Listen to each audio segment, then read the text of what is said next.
नमस्कार मित्रांनो, दिव्य संस्कृती या चॅनलवरती आपणा सर्वांचे स्वागत आहे. मित्रांनो, आज आपण ऐकणार आहोत आदित्य राणूबाईची कहाणी. एक आटपाट नगर होतं. त्या नगरात एक ब्राह्मण होता. तो नित्य समिधा, फुलं, दुर्वा आणायला रानात जात असे. तिथे नागकन्या, देवकन्या वसा वसत होत्या. ब्राह्मणाने विचारलं, काय ग बायांनो, कसला वसा वसता, तो मला सांगा. यावर नागकन्या आणि देवकन्या त्याला म्हणाल्या, तुला रे वसा कशाला हवा?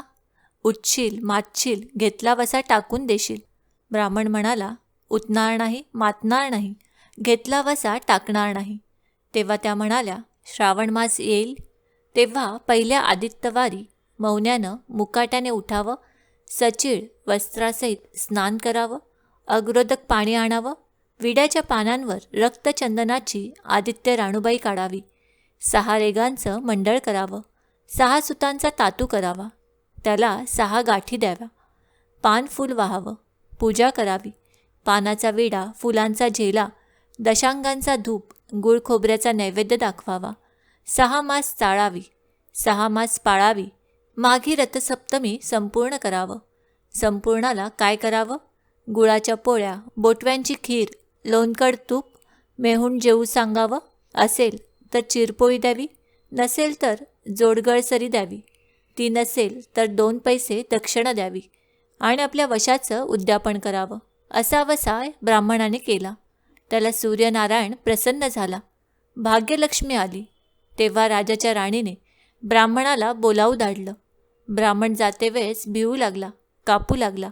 तेव्हा राजाच्या राणीने सांगितलं, भिवू नका, कापू नका, तुमच्या मुली आमचे येथे द्या. यावर तो ब्राह्मण म्हणाला, आमच्या मुली गरिबाच्या, तुमच्या घरी कशा द्याव्या? दासी कराल, बटकी माराल. राणी म्हणाली, दासी करीत नाही, बटकी करीत नाही. राजाची राणी करू, प्रधानाची राणी करू. मार्गेश्वराचा महिना आला. ब्राह्मणाने लगीन करून मुली दिल्या. एक राजाच्या घरी दिली, दुसरी प्रधानाच्या घरी दिली. गेल्या पावली मुलींचा समाचार घेतला नाही. 12 वर्षांनी समाचारास ब्राह्मण निघाला. राजाच्या घरी गेला. लेकीने बसायला पाट दिला, पाय धुवायला पाणी दिलं. बाबा बाबा, गूळ खा, पाणी प्या. गूळ खात नाही, पाणी पित नाही. माझी कहाणी करायची आहे, ती तू ऐक. तुझी कहाणी ऐकायला मला वेळ नाही. राजा पारधीला जाणार आहे, त्याला जेवायला उशीर होईल. तोच त्याचे मनात राग आला. तेथून निघाला, प्रधानाच्या घरी गेला. तिने पाहिले, आपला बाप आला, म्हणून बसायला पाट दिला, पाय धुवायला पाणी दिलं. बाबा बाबा, गूळ खा, पाणी प्या. गूळ खात नाही, पाणी पित नाही. माझी कहाणी करायची आहे, ती तू अगोदर ऐक. तुझी कहाणी नको ऐकू तर कोणाची ऐकू? घरात गेली.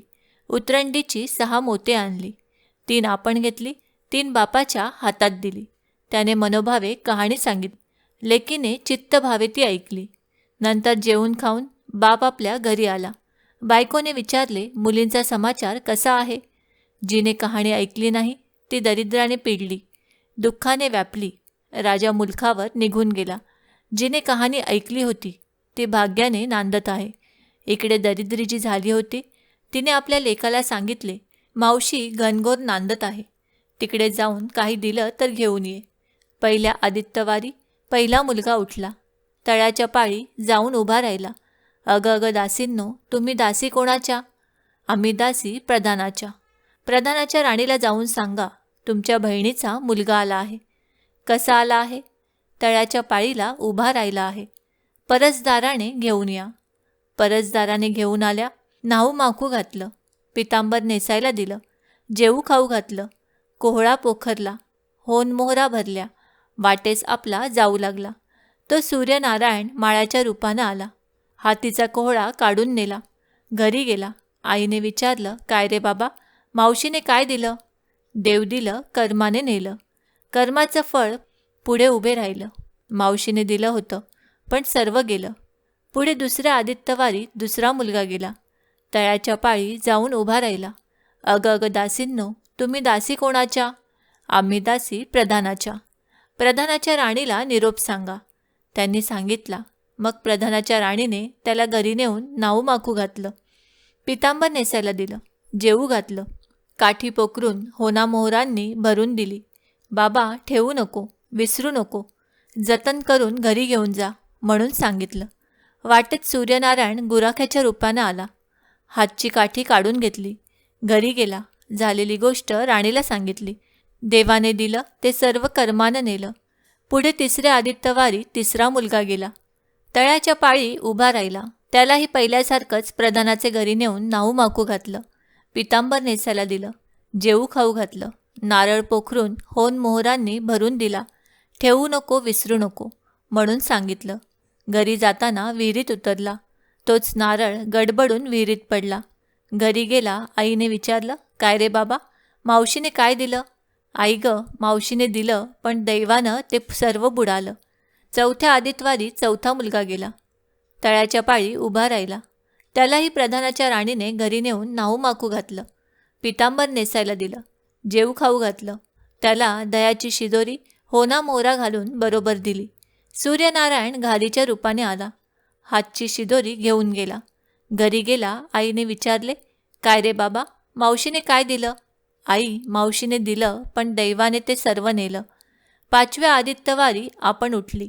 तळ्याच्या पाळी उभी राहिली. दासीने तिचा निरोप तिच्या बहिणीला सांगितला. बहिणीने तिलाही परसदाराने घरी नेलं. नाऊ घातलं, माखू घातलं. पाठ बसायला दिला. प्रधानाची राणी आदित्यवाराची कहाणी करू लागली. काय वसा करतेस तो मला सांग.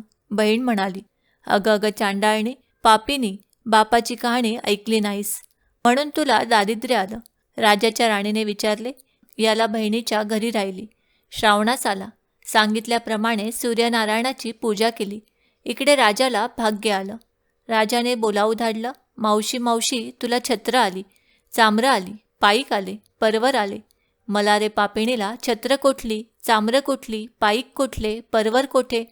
बाहेर जाऊन दाराशी बघतात तो राजा बोलावू आला आहे. राजा आला तशी घरी जायला निघाली. एकमेकींना बहिणी बहिणींनी अहेर केले. वाटेनं जाऊ लागली.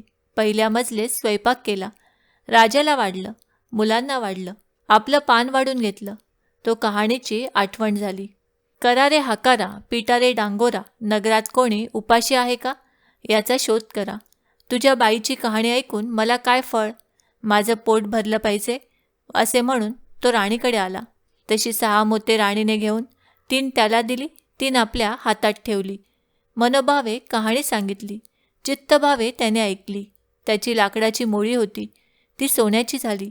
तो म्हणाला, बाई बाई, कहाणी ऐकल्याचं एवढं फळ, मग वसा घेतल्याचं काय फळ? काय वसा आहे तो मला सांगा. तुला रे वसा कशाला हवा? उठशील, मातशील, घेतला वसा टाकून देशील. यावर तो म्हणाला, उठणार नाही, मातणार नाही, घेतला वसा टाकणार नाही. तेव्हा वसा मागितला. पुढे दुसऱ्या मजलेच गेली. स्वयंपाक केला. राजाला वाढला, मुलांना वाढलं, आपलं पान वाढून घेतलं. तेव्हा कहाणीची आठवण झाली. करा रे हाकारा, पिटा रे डांगोरा, नगरात कोणी उपाशी आहे का, याचा शोध करा. उपाशी नाही, काही नाही. माळाचा मळा पिकत नाही, विहिरीला पाणी लागत नाही. असा एक माळी चिंतेने बसला आहे. त्याला हाक मारली, आमच्या बाईची कहाणी ऐक. तो आला. राणीने 6 मोते घेऊन 3 आपण घेतली, 3 माळ्याला दिली. राणीने कहाणी मनोभावे सांगितली. चित्तभावे माळ्याने कहाणी ऐकली. माळाचा मळा पिकू लागला. विहिरीला पाणी आलं. तो म्हणाला, बाई बाई, कहाणी ऐकल्यावर एवढं फळ, मग वसा घेतल्याचं काय फळ? काय वसा असेल तो मला सांगा. मग राणीने त्याला वसा सांगितला. पुढे तिसऱ्या मजलेच गेली. स्वयंपाक केला. राजाला वाढलं, मुलांना वाढलं, आपलं पान वाढून घेतलं. तेव्हा कहाणीची आठवण झाली. करा रे हाकारा, पिटा रे डांगोरा, नगरात कोणी उपाशी आहे का, याचा शोध करा. उपाशी नाही, काही नाही. एक म्हातारी, तिचा एक मुलगा वनात गेला होता. एक डोहात बुडाला होता. एक सर्पाने त्याला खाल्लं होतं. त्यामुळे चिंताक्रांत बसली होती. तिला म्हणाले, आमच्या बाईची कहाणी ऐकू. ती म्हणाली, कहाणी ऐकून मी काय करू? मी मुलांसाठी रडते आहे. बरं, येते मग. ती राणीकडे आली. राणीने पहिल्याप्रमाणे तिला कहाणी सांगितली. तिने चित्तभावे ऐकली. तिचा मुलगा वनात गेला होता, तो आला. डोहात बुडाला होता, तो आला. सर्पाने खाल्ला होता, तो आला. ती म्हणाली, बाई बाई, कहाणी ऐकल्याचं हे फळ, मग वसा घेतल्याचं काय फळ? काय वसा तो मला सांगा. मग राणीने तिलाही वसा सांगितला. पुढे 4थ्या मजलीस गेली. स्वयंपाक केला, राजाला वाढलं, मुलांना वाढलं, आपलं पान वाढून घेतलं. तेव्हा कहाणीची आठवण झाली. करारे हकारा, पिटारे डांगोरा. नगरात कोणी उपाशी आहे का याचा शोध करा. उपाशी नाही, काही नाही. काणा डोळा माणसाचा गोळा, हात नाही, पाय नाही, असा एक मनुष्य रस्त्यामध्ये होता. त्याच्या अंगावर तांब्याभर पाणी ओतलं. पालथा होता. तो उताणा केला. 6 मोते होती. 3 मोते त्याच्या बेंबीवर ठेवली, 3 मोते आपण घेतली. राणीने मनोभावे कहाणी सांगितली. ती त्याने ऐकली. त्याला हातपाय आले. देह दिव्य झाला. तो म्हणाला, कहाणी ऐकल्याचं एवढं फळ, मग वसा घेतल्याचं काय फळ? काय वसा तो मला सांगा. मग राणीने त्याला वसा सांगितला. 5व्या मुक्कामाला घरी आली. स्वयंपाक केला. सूर्यनारायण जेवायला आले. 7 दरवाजे उघडले. लोह गंगाळ पाणी तापवलं. षडच पक्वान्न जेवायला केली. सूर्यनारायण भोजनाला बसले. त्यांना पहिल्या घासाला केस लागला. ते म्हणाले, अगं अगं, कोणा पापिणीचा केस आहे? राजाच्या राणीला 12 वर्ष दरिद्र आलं होतं. तिने आदित्यवारी वळचणीखाली बसून केस विंचरले. काळ चवाळ डोईचा केस, वळचणीची काडी डाव्या खांद्यावरून वेशीबाहेर टाकून दे. राजाच्या राणीला सूर्यनारायणाचा कोप झाला. तसा कोणाला होऊ नये. ब्राह्मणाला, मोळी विक्याला, राजाच्या राणीला, माळ्याला, म्हातारीला, कोणा डोळा माणसाचा गोळा इतक्यानं जसा सूर्यनारायण प्रसन्न झाला तसा तुम्हा आम्हा हो. ही 60 उत्तराची कहाणी. 5 उत्तरी सुफळ संपूर्ण. ओम सूर्याय नमः. नमस्कार मित्रांनो, दिव्य संस्कृती या चॅनलवरती आपणा सर्वांचे स्वागत आहे. मित्रांनो, रविवार विशेष आज आपण श्रवण करणार आहोत सूर्यनारायणाची आरती. जय देव जय देव जय जय श्री सूर्या, एकारती ओवाळू सुरगण प्रभुवर्या. जय देव जय देव जय देव जय देव जय जय श्री सूर्या, एकारती ओवाळू सुरगण प्रभुवर्या. जय देव जय देव. 12 नामे करुणी करिता तव प्रणती, दोष निवारुनी इच्छित मनोरथ पूरती. अर्घ्य प्रदान करिता पुण्याची प्राप्ती, दर्शन मात्रे साधक भवसागर तरती. जय देव जय देव जय देव जय देव जय जय श्री सूर्या, एकारती ओवाळू सुरगण प्रभुवर्या. जय देव जय देव. ब्राह्मण कुळासी दैवत तुझ वाचुनी नाही, त्रिकाळ अर्घ्य देती द्विजवर लवलाही. प्रथम आहुती अर्पण यज्ञाचे ठाई, सर्व जगाची दृष्टी तुझ योगे पाही. जय देव जय देव जय देव जय देव जय जय श्री सूर्या, एकारती ओवाळू सुरगण प्रभुवर्या. जय देव जय देव. दशयोजन मोठा रथ निज सारथी अरुण, सप्तमुखाचा अश्व शोभतसे वहन.